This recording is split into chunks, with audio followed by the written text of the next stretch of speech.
오늘 말씀은 누가복음 21장 1절부터 4절 말씀으로 제목은 예수님이 주목하셨던 여인이라는 제목 가지고 함께 말씀을 나누겠습니다. 이번에도 또 제 얘기를 해서 죄송하지만 저는 어렸을 때부터 지금까지 가장 좋아하는 반찬이 있었거든요. 그게 뭘까요, 여러분? 그거 맞히시는 분께 제가 그 반찬을 사드리고 싶습니다. 다 틀리셨어요. 네. 한 분밖에 없어요, 기회는. 맞히실까봐 지금. 네. 답은요, 비엔나 소세지예요. 비엔나 소세지. 그쵸? 비엔나 소세지 싫어하시는 분 있나요? 아마 없을 것 같습니다. 요즘은 비엔나 소세지에 그 뽀로로 만화 캐릭터가 거기에 담겨가지고 거의 뭐 일주일에 한 번씩 뽀로로 잡아먹고 있습니다. 근데 제가 예수님께서 이제 내 것을 함께 나누며 살아라 라고 성경에 이렇게 많이 말씀을 하셨는데, 참 비엔나 소세지 앞에서는 제가 너무 연약해짐을 자주 느껴요. 내 것을 함께 나누기가 굉장히 비엔나 소세지 앞에서는 굉장히 어렵더라고요. 바로 지난주에 이제 또 제 아들 얘기를 해야 되는데, 아들과 함께 이제 그 뽀로로가 박혀져 있는 비엔나 소세지를 함께 먹으면서 갑자기 이제 생뚱맞게 밥 먹다 깨달음이 있었어요. 6살 된 그 제 아들과 이 반찬 때문에 굉장히 이제 좀 경쟁을 많이 하거든요. 예, 굉장히 유치할 수 있겠지만 진짜 경쟁합니다. 진짜 경쟁을 하는데, 아들은 이제 제가 아들보다 밥을 빨리 먹잖아요. 빨리 먹게 되니까 반찬도 빨리 먹게 되겠죠. 그러니까 맛있는 반찬, 특별히 소세지나 이제 고기가 있을 때 저를 보면서 자주 이런 말을 해요. 아빠 그만 먹어. 뭐 이런 말을 한단 말이에요. 저 또한 예전 같으면 아들에게 소세지라도 하나 더 먹이겠는데, 요즘은 좀 몸이 허해져서 그런지 이제 제 입에 넣기 좀 바쁜 것 같습니다. 이 소세지 하나 앞에서도 저는 연약한 인간이라는 것을 생뚱맞게 느꼈어요. 배가 많이 고플 때는 제 아들에게까지 그릇에 5개밖에 안 남은 그 소세지 중에 하나를 주는 것도 고민할 때도 있고, 제 입에 넣기에 바쁠 때도 있다는 것이죠. 그러면서 드는 생각이 있었습니다. 예수님은 나를 위해서 이 땅에 오시고 나를 위해서 자신의 목숨도 바치셨는데, 내가 정말 예수님께 나의 전부를 다 드릴 수 있을까? 라는 생각이었습니다. 정말 생뚱맞게 소세지 반찬 앞에서 문득 이런 생각이 들었어요. 그러면서 오늘 본 말씀이 생각이 났습니다. 오늘 본 말씀은 여러분도 너무 잘 아시는 말씀이죠. 제가 예전에도 한번 설교를 했었던 본문이기도 합니다. 저는 이 본문을 꽤 많이 보기도 했고 듣기도 했고 읽기도 했습니다.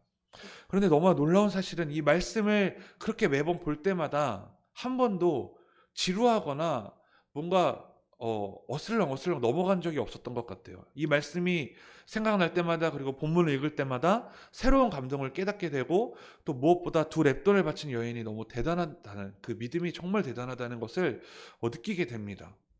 이번에도 소세지 반찬 앞에서 오늘 본 말씀이 생각이 나면서 막 이런저런 생각이 나서 제 핸드폰에 있는 노트에 막 적기 시작했어요. 그러면서 이런 생각을 적었어요. 과연 내가 오늘 본 말씀에 나오는 그 상황이 있었더라면 나는 이 여인의 모습이었을까? 예수님이 주목하시는 그 한 사람이었을까? 아니면 부자들처럼 형식적인 신앙을 가진 한 사람이었을까라는 생각이 들었어요. 둘 중에 하나겠죠? 정말 이 여인처럼 예수님께 주목받는 그 한 사람이거나, 아니면 부자들처럼 형식적인 신앙을 가진 한 사람일 것입니다. 그 생각이 그 소세지 앞에서 생각이 났다는 거예요. 또 한 가지 드는 생각은, 이런 깊은 고민을 하게 된 게 뭐 때문이죠? 소세지 때문이니까 앞으로 소세지를 자주 먹어야겠다, 이런 생각도 들었는데, 여러분 아무도 웃지 않으시네요. 감사합니다. 네, 안 웃으셔도 돼요. 사랑하는 여러분, 우리의 고민이 어떻게 하면 예수님께 인정받고 예수님이 원하시는 삶을 살게 될까, 이런 고민이 되기 원합니다. 우리 고민에서 여러분 신앙의 발전이 있을 거라고 저는 생각이 들어요. 여러분 자꾸 이런 고민들이 있어야, 고민들이 있고 그 답을 찾아 나아가야 내 신앙의 발전이 있지, 그냥 이런 고민 자체가 없으면요, 어떻게 보면 발전이 굉장히 더딜 수밖에 없습니다. 그래서 우리의 고민이 무엇이 돼야 된다고요? 어떻게 하면 예수님께 인정받고 예수님이 원하시는 삶을 살게 될까? 오늘 나오는 그 이 한 여인처럼 어떻게 그렇게 될까라는 고민이 우리 안에 있고, 오늘 그 답을 찾아가기 원합니다.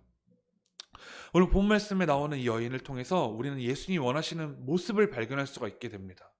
여러분 모두가 이 여인을 통해서 예수님이 원하시는 모습이 무엇인지 발견하고 삶으로 표현되기를 간절히 소망합니다. 오늘 본 말씀을 보면요, 예수님께서 사람들이 헌금함에 넣는 그 헌금을 보고 계셨어요.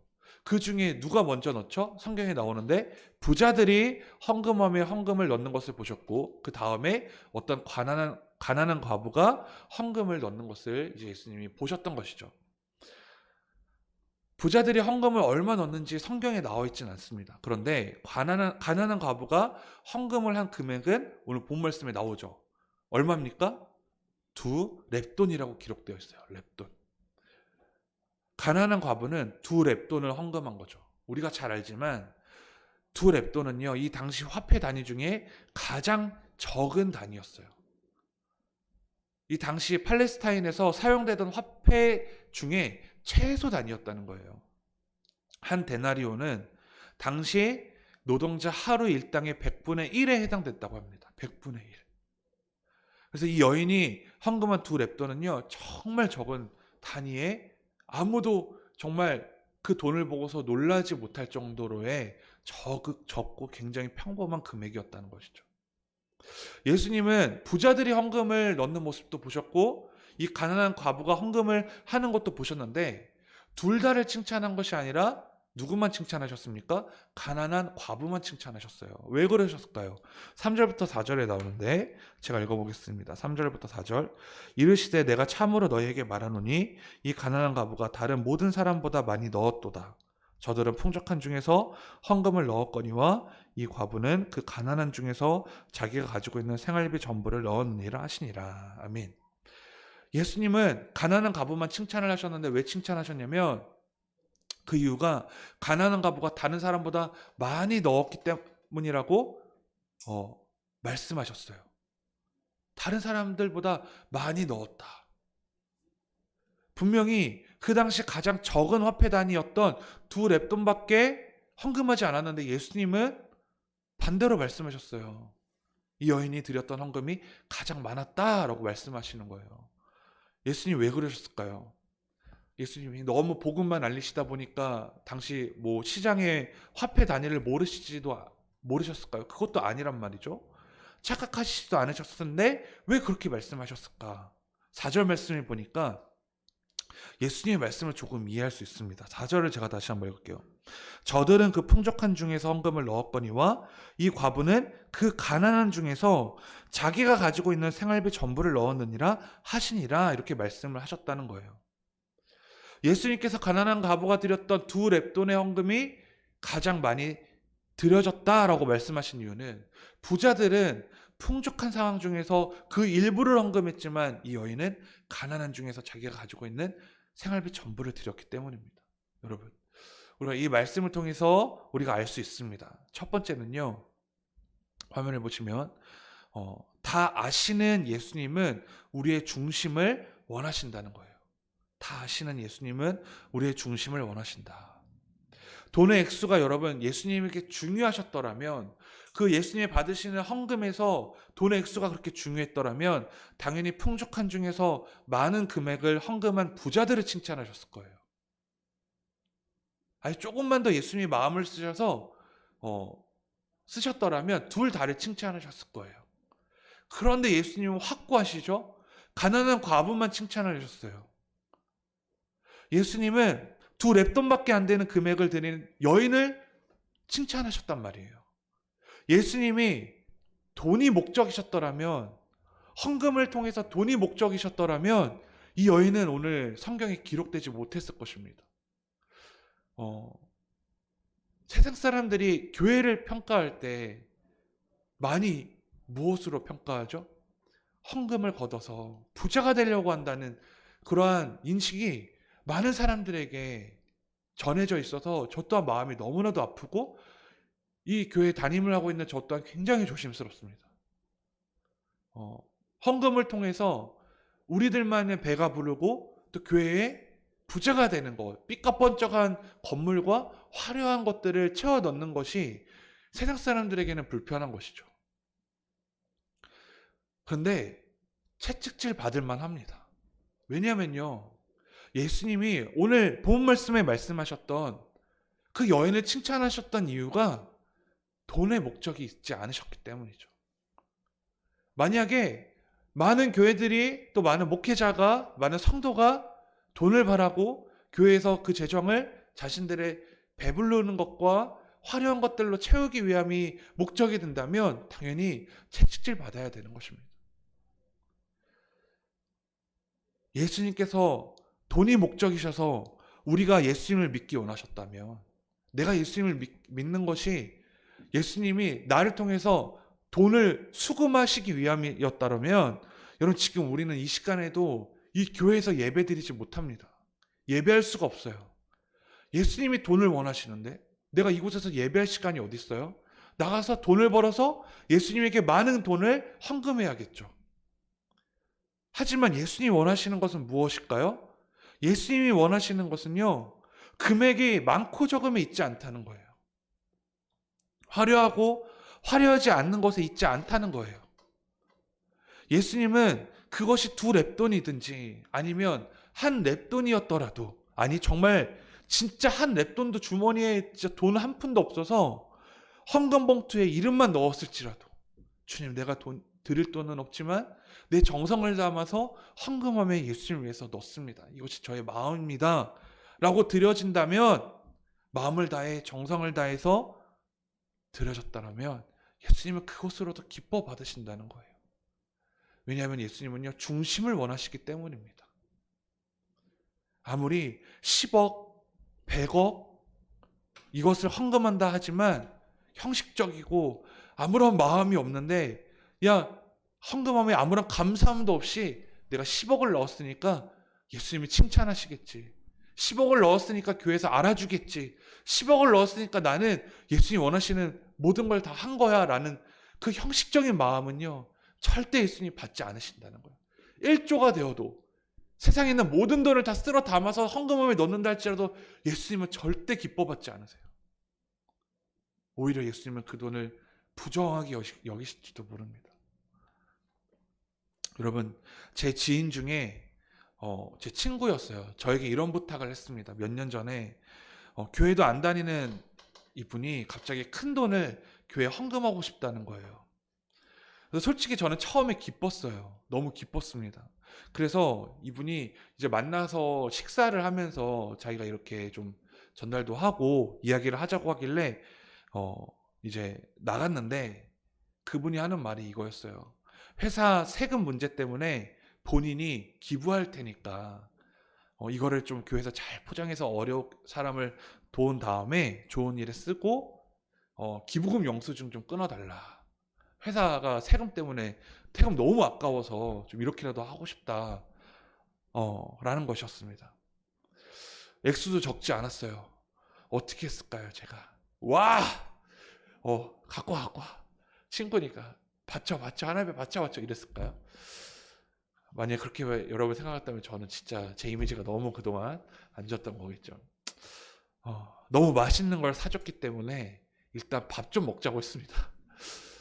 그래서 더 시켰어요. 맛있는 고기도 시키고 사이드 메뉴도 시켜가지고 배가 불러도 꾸역꾸역 얻어 먹었습니다. 친구니까. 그리고 말했습니다. 미안하지만 안 되겠다고 했어요.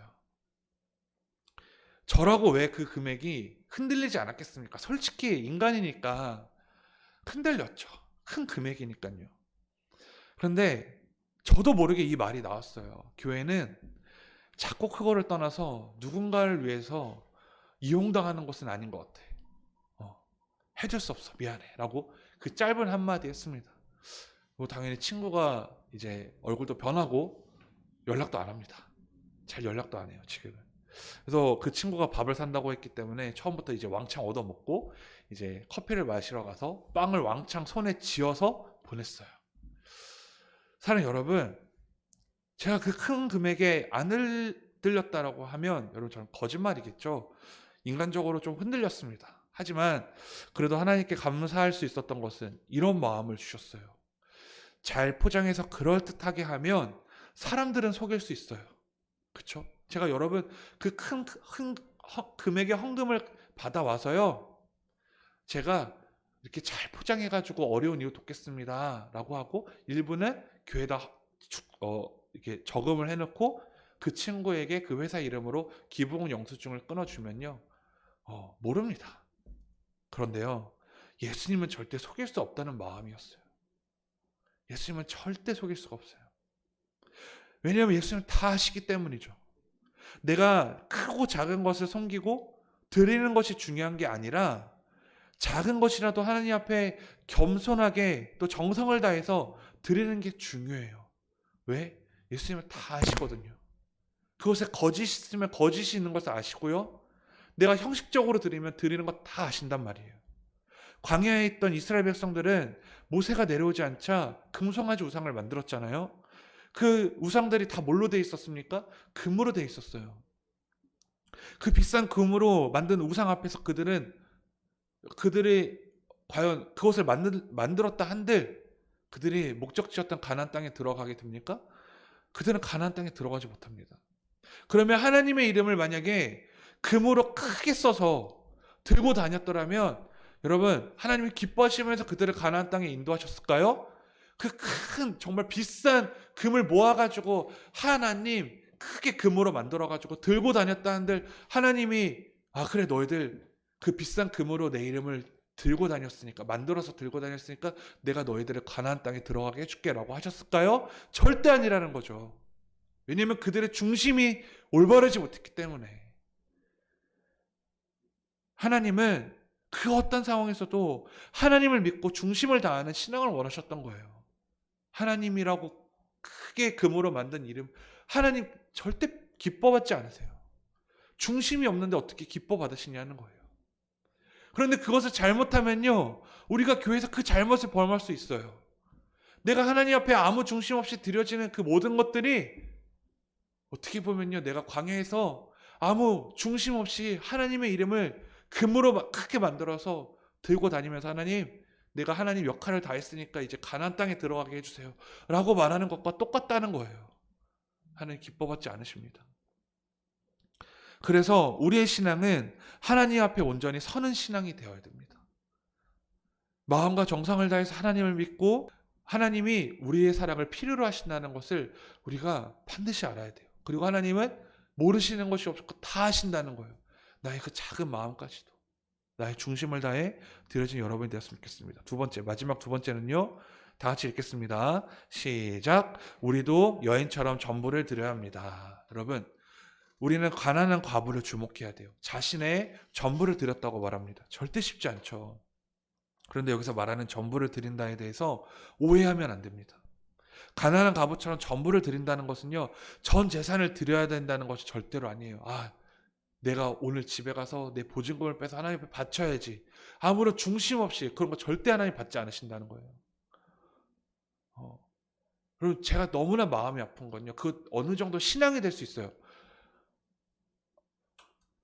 마치 내가 하나님 앞에 많이 들고 심지어 막 보증금까지 빼가지고 어떤 교회 건축하는데 헌금하는 성도가 있단 말이에요.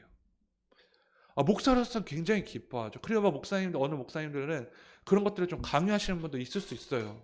그것이 신앙이라고까지 말을 합니다. 어떻게 보면 그것도 맞는 말이지만요.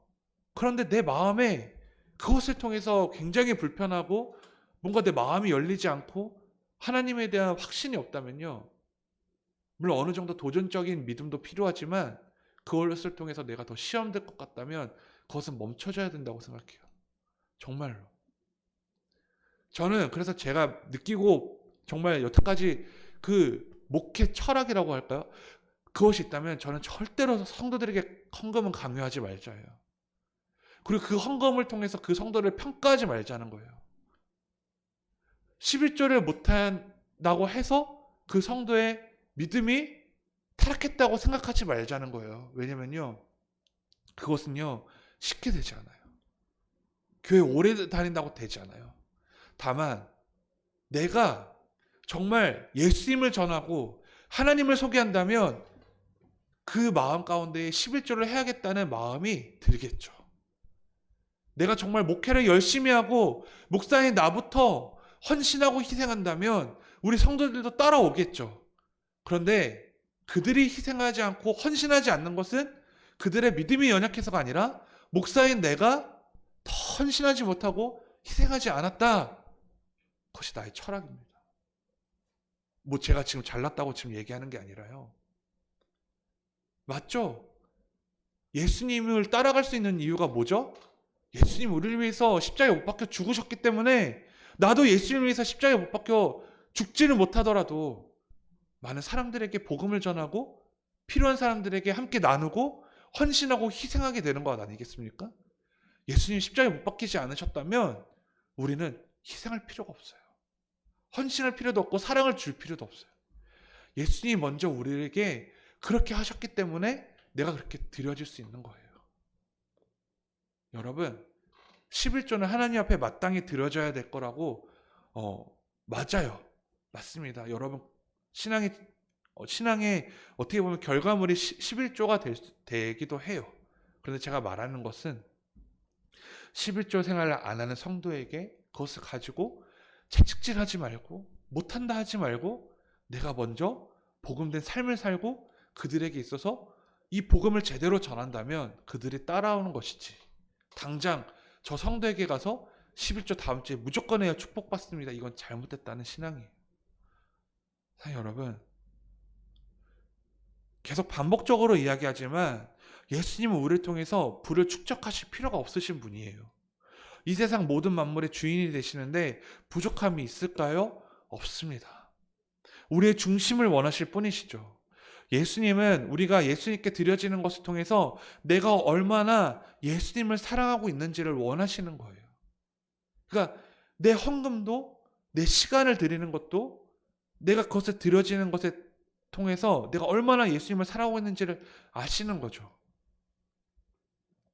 물질뿐만이 아니라 시간을 들여 예배하는 것, 누군가를 돕는 것, 누군가를 사랑하는 것, 복음을 전하는 것, 희생하고 섬기고 교회에서 봉사하는 것, 이 모든 것에 세상적인 방법으로 보면 어떻게 됩니까?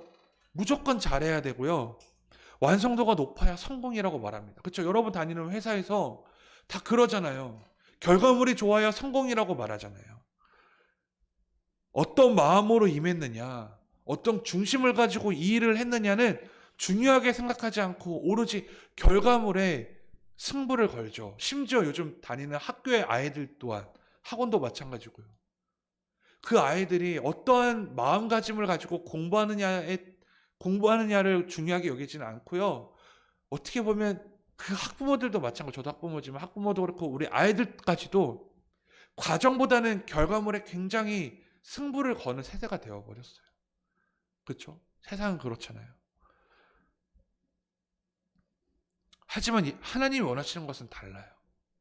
잘하고 못하고 성공하고 못하고 완성률이 높냐 적냐, 사람들이 이 일에 대해서 열광하냐 못하냐가 중요한 게 아니에요. 예수님은 잘하든지 못하든지 성공하든지 성공 못하든지 완성률이 높든지 높지 못하든지 사람들의 열광하든지 못하든지 상관없이 얼마나 우리의 중심이 예수님을 향해 있는지를 주목하고 계시다는 거예요.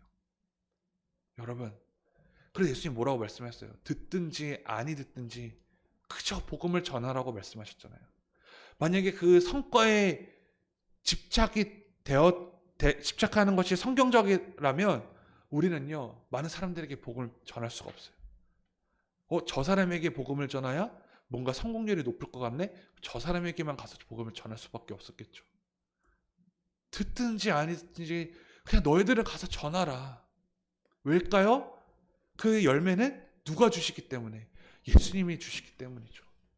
우리 교회에서요, 이곳에 예배 인원이 많든지 적든지, 그리고 어떠한 사역을 하는 데 있어서 그것이 사람들의 참여도가 높든지 적든지, 그리고 뭔가 우리가 섬기는 데 있어서 만약 예를 들어서 지금도 섬기고 있지만 뭐 후생하든지 은평청사하든지 그것이 뭔가 결과물이 우리가 원하는 대로 나오든지 나오지 않든지 중요하지 않아요. 그곳에 아이들이 기뻐하든지 기뻐하지 않든지 중요하지 않아요. 그저 우리는 예수님을 위해서 우리의 중심을 들여 섬길 뿐이에요. 그 결과물까지도 우리가 집착할 필요는 없다는 거예요. 여러분, 우리가 이거 절대 잊지 않길 원해요. 예수님은 그 결과물을 중요하게 여기시는 것이 아니라 나의 과정을 지켜보고 계시다는 거예요. 오늘 여인이 칭찬받았던 이유는요, 결과물 때문이 아니라 과정 때문이었죠. 결과물의 칭찬을 받았더라면 부자들이 칭찬받아야 됐다는 거예요. 저는 이 목회의 방침을, 이 목회의 철학을요, 절대 잊지 않으려고 노력할 것입니다. 만약에 제가 이것에서 점점 오염돼가지고 우리 교회가 더 부흥되어지고 만약에 정말 이렇게 자라는 다음에 제가 교만해져가지고 못하면 제가 항상 말하죠. 어떻게 해야 돼요? 저를 안 아픈 몽둥이로 채찍질해 달라고요. 아시겠죠? 아픈 걸로 하면 안 됩니다. 가시가 박혀 있거나 그러면 안 돼요. 아프니까. 안 아픈 걸로 채찍질해 주세요. 그리고 기도해 주세요. 저는 정말 이것을 변치 않으려고 무단히 노력하고 있고, 정말 여러분 보이지 않겠지만 저는 진짜 이 꽉 깨물고 정말 진짜 하나님 앞에 정말 완전히 깨끗할 수는 없지만 정말 하나님 앞에 거짓되지 않으려고 정말 노력하고 있어요. 근데 진짜 쉽지 않습니다. 저를 위해서도 기도해 주시고요. 이 이야기만 하고 마치겠습니다. 저희 아버지가, 어머니가 또 선교하시는 곳이 있는데 저희 가족이 이번에 이렇게 선교비 조금을 그곳에 이렇게 드리게 됐어요. 저희 아버지가 그 선교금 봉투를 받으시고 너무 기뻐하시는 거예요. 저희 아버지 아시는 분도 계시지만 굉장히 무뚝뚝하시고 이게 좀 강하시잖아요. 그런데 굉장히 기뻐하실 때가 있단 말이에요. 근데 이번에 선교헌금을 받으시고 기뻐하셨어요. 그 이유가 뭘까요? 헌금 액수가 많아서? 봉투가 이렇게 막 두꺼워서? 아니요. 헌금 액수도 크지 않았고 당연히 헌금 봉투도 얇았습니다. 그럼에도 불구하고 아버지가 기뻐하신 이유는요, 손자가 정성을 다해서 그 봉투에다가 글씨는 잘 알아보지 못하지만 조은우라는 이름을 쓰고 또 제 손을 따라서 선교를 위해 기도할게요 라고 썼기 때문에 할아버지 할머니는 그것으로 너무나 기뻐하시는 거예요. 만약에 저희 아버지께서 돈의 액수가 많음을 원하셨다면 절대 기뻐하지 않으셨겠죠. 손주가 예수님의 복음을 전하는 선교 사역에 함께 기도하고 정성을 보탠 것에 힘이 나고 기뻐하셨다는 거예요. 여러분, 제가 그게 불과 이틀 전이에요. 그런데 그 일을 경험하고서 느껴졌어요. 예수님도 헌금의 액수가 크고 적고에 감동하시기보다 내가 중심을 다해 드릴 때 예수님이 기뻐하시다는 것을 깨닫게 됐는데, 내가 이렇게 드려지는 헌금, 또 내가 드려지는 그 시간, 내가 드려지는 희생과 나눔, 내 중심에 드려질 때 예수님이 기뻐하신다는 생각을 하니까 너무 저 또한 기쁘고 보람된 거예요. 와, 맞아, 이거야. 내가 많이 하는 게 중요한 게 아니라 많고 적으면 내가 마음이 열리면 결정되는 거고, 그 전에 내가 중심을 다해 드리면 예수님이 이렇게 기뻐하시겠구나, 그런 작은 깨달음이 있었습니다. 사랑 여러분, 말씀을 마치겠습니다. 오늘 말씀을 준비하면서 저는 너무나 기대가 되었습니다. 우리 드림교회 성도님들 정말 잘하고 계시고, 앞장서서 힘든 상황에서도 예배를 포기하지 않으시고 섬김에 있어서도 정말 아낌없이 희생하시는 모습 너무나 감동이 되었습니다. 우리 조금만 더 예수님이 원하시는 모습에 다가갈 수 있도록 서로 중보하고 예배 공동체로 더욱더 부흥되어지기를 소망합니다. 특별히 이제 시작된 셀들을 통해서 우리가 함께 이루어져 나가기를 간절히 소망합니다. 서로를 위해 기도하고 아끼고 함께 웃고 웃을 수 있는 가족이 될 거라고 믿습니다. 저 또한 여러분이 끝까지 승리하실 거라고 믿고 기도로 중보하며 나아가도록 하겠습니다. 우리 함께 기도하겠습니다.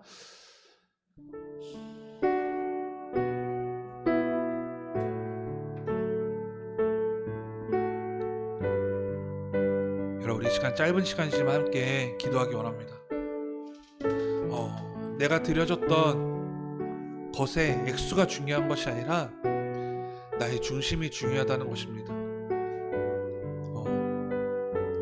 사랑 여러분, 제가 개척을 하고 이제 3년이 지났는데 제가 여러분들에게 단 한 번 헌금 얘기를 하지 않았어요.